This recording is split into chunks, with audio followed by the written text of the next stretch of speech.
Imagine a vibrant civilization, thriving for centuries in the harsh, beautiful landscapes of what we now call the American Southwest.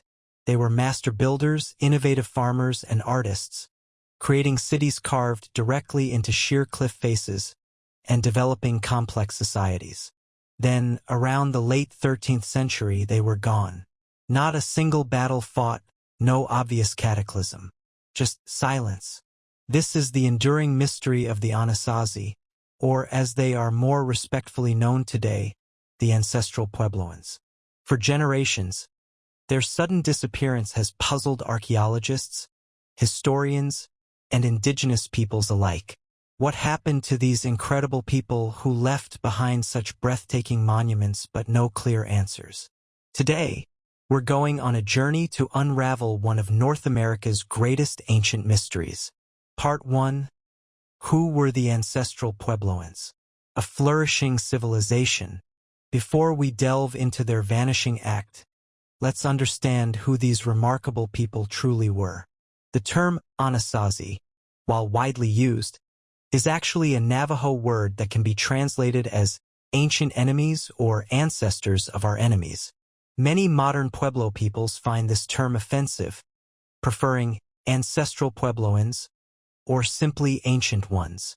For the purpose of this video, we'll primarily use Ancestral Puebloans to reflect this sensitivity. Their story stretches back millennia. The earliest ancestral Puebloan cultures, often referred to as basket makers, emerged around 1500 BC. They were semi-nomadic hunter-gatherers, but even then, they began to experiment with agriculture, cultivating early forms of maize. Over centuries, their lifestyle evolved. Around AD 500, we see the transition to more settled agricultural communities. They developed sophisticated dryland farming techniques, adapting crops like corn, beans, and squash to the arid environment.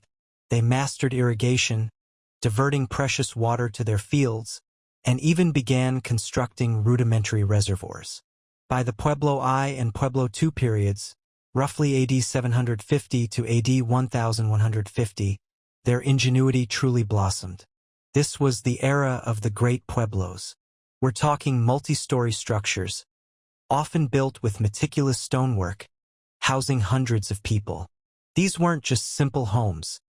They were architectural marvels, designed with precise astronomical alignments, showcasing an advanced understanding of their environment and the cosmos.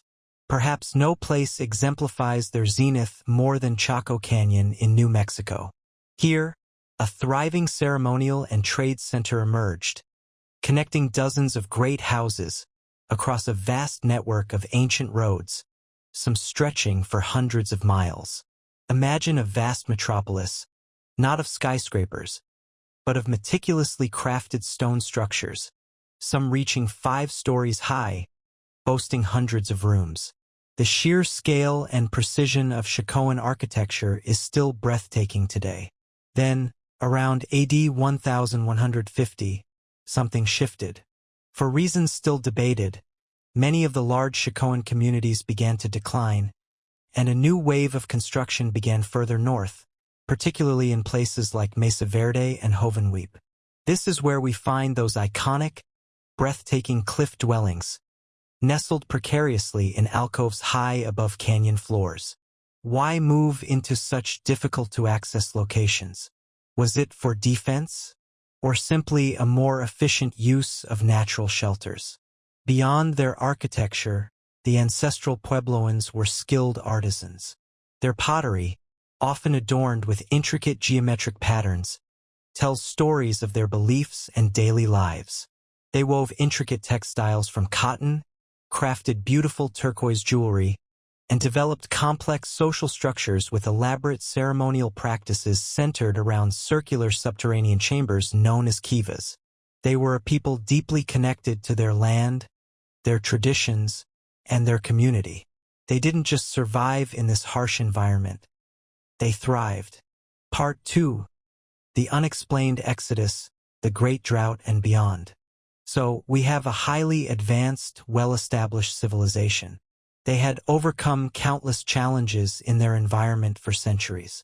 Then, between roughly AD 1250 and AD 1300, a period of just 50 years, the vast majority of ancestral Puebloan settlements in the Four Corners region were abandoned.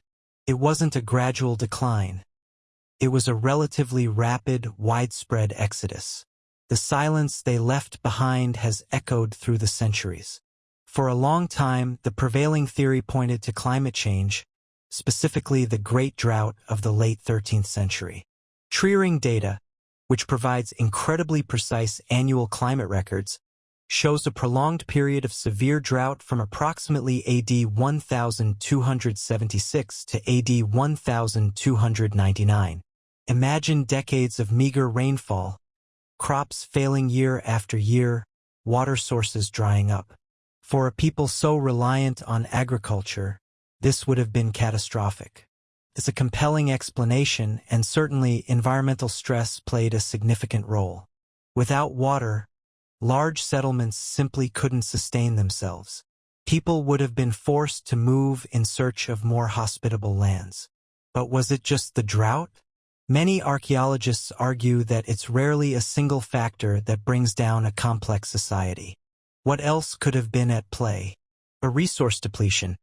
Even before the Great Drought, centuries of intensive farming and timber harvesting for construction and fuel could have led to deforestation and soil erosion, making the land less productive even in good years. They might have been pushing the limits of their environment. A social unrest and internal conflict. As resources became scarcer, internal tensions might have risen. Competition over dwindling water and arable land could have led to conflict between communities. Evidence of violence, such as burned structures and unburied remains with signs of trauma, has been found in some late ancestral Puebloan sites, although its extent and cause are debated. Some theories even suggest ritual violence or cannibalism, though these remain highly controversial and sensitive topics. An arrival of new peoples and external pressures. The ancestral Puebloans weren't the only people in the vast North American landscape. Around this time, nomadic groups, including the ancestors of today's Apache and Navajo peoples, were migrating into the Southwest. Could their arrival have created pressure, leading to conflict or simply making the existing environment even more challenging for settled agriculturalists? While evidence of large-scale warfare is limited, increased raiding for resources could have been a factor. Disease. While harder to pinpoint in the archaeological record, any period of stress and malnutrition can make a population more susceptible to disease. A widespread epidemic could have devastated communities, forcing survivors to abandon their homes. The changes in religious or social beliefs. Could there have been shifts in their spiritual practices or social structures that encouraged migration or a change in lifestyle? Perhaps prophecies or new leaders advocated for a move to new lands. This is perhaps the hardest to prove archaeologically, but is a possibility within a complex society. Most researchers now believe it was a complex interplay of these factors, with the severe drought acting as the final, decisive blow. Imagine a society already under stress from limited resources and perhaps internal friction, then facing decades of crop failure. The cumulative effect would have been overwhelming. The choice wasn't to stay and starve, but to move and survive. Part 3. Where did they go? The continuity of culture. So, if they disappeared from the Four Corners, where did they go? This is crucial. They didn't vanish into thin air.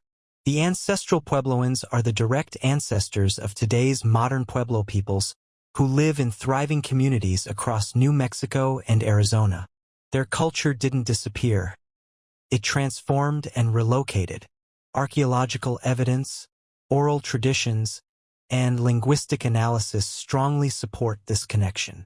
The migrations were not necessarily chaotic and desperate. Instead, many communities moved in organized patterns, often merging with existing populations or establishing new villages in areas with more reliable water sources, particularly along the Rio Grande and its tributaries. For example, the Hopi people, who reside on their ancestral lands in northeastern Arizona, have very strong oral traditions linking them directly to the cliff dwellers of Mesa Verde and other northern sites. Their ceremonies, architecture, and agricultural practices echo those of their ancient ancestors. Similarly, the Zuni, Acama, and other Carasan and Tanon-speaking Pueblos in New Mexico trace their lineage back to these ancient migrations. When they moved, they carried their knowledge with them, their farming techniques, their architectural skills, their religious beliefs, and their social structures. The Great Migration, as some call it, was a period of immense challenge and adaptation, leading to the formation of the vibrant and diverse Pueblo cultures we see today. They adapted their building styles, moving from cliff dwellings to large, multi-story pueblos on valley floors or mesa tops. They adapted their agricultural practices to new environments. Their resilience is truly remarkable. Despite profound environmental and social upheaval, their core identity, their connection to the land, and their rich cultural heritage endured. The disappearance from the Four Corners was not an end, but a major transformation, a pivotal chapter in a continuing story that spans millennia. Part 4. The Enduring Legacy and Lessons Learned. The mystery of the ancestral Puebloan disappearance from the Four Corners still captivates us. It's a powerful reminder of how fragile even the most sophisticated societies can be in the face of environmental change and complex societal pressures. Their story isn't just about what happened to them. It's about what they left behind, the architectural masterpieces. The cliff dwellings and great houses stand as testaments to their incredible engineering and artistic skill.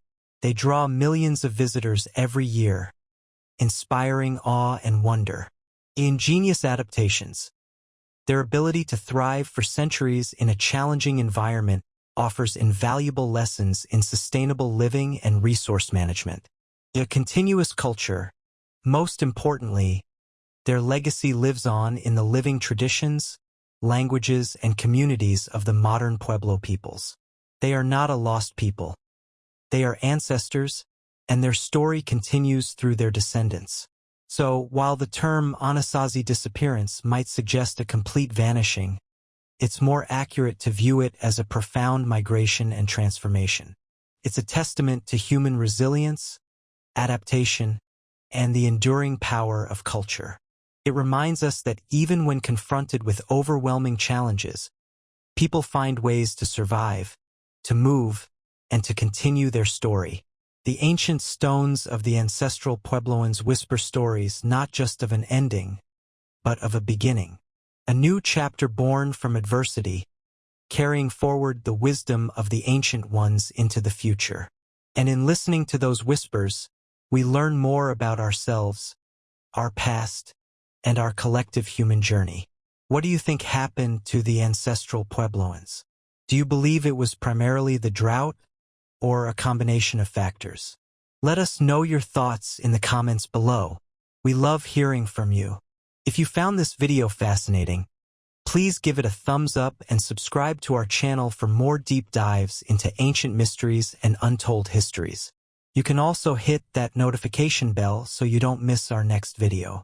We have so many more incredible stories to share.